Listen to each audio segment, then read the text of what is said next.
Welcome to Deep Takes Philosophy, where we take a look behind the scenes of everything from the silly to the serious, in an attempt to point a finger at the man behind the curtain. Today, we're taking a glimpse at the big picture. The oligarchs that run this world have said many times in perfectly clear English that they don't want this many people on Earth. The last two world wars had players at the top financing and doing their best to orchestrate both sides. Hitler was a Western bulwark against Bolshevism. Dulles wrote the Treaty of Versailles, and the U.S. financed the post-World War I German economic miracle. There is no reason to expect this century to run any differently. Monolithic organizations are seeking to consolidate resources, from Ukrainian farmland to Venezuelan and Iranian energy.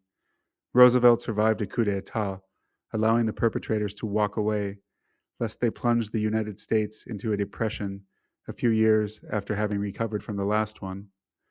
Without the intervention of General Smedley Butler, the United States would be a formerly fascist nation. Wealth and power has only consolidated further, and institutions have become only more titanic. The Third Estate was only ever able to gain basic rights, and that a mere 200 years ago, because they were collectively necessary. Without them, there would have been nothing to eat and no way to build. As technology renders billions of lives obsolete, expect the powerful to mourn their extinction as much as you or I would the death of an autumn leaf. History has never, at any point, been nice to economically superfluous people.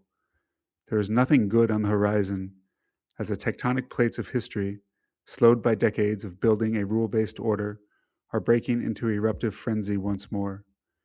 It makes one regret having spent so much time and effort developing a perspective capable of seeing the big picture. This is not despair, but diagnosis.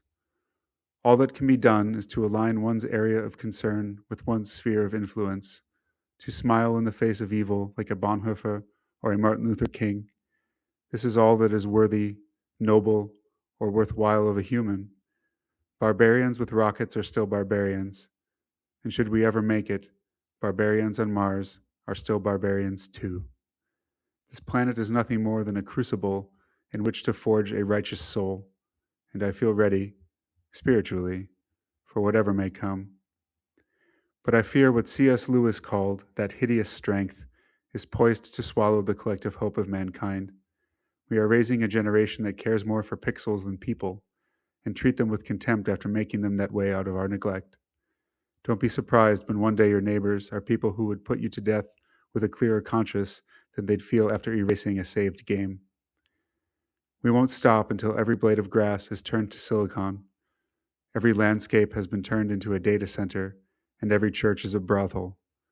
Be simply what W. H. Auden referred to as an ironic point of light, for something wicked this way comes.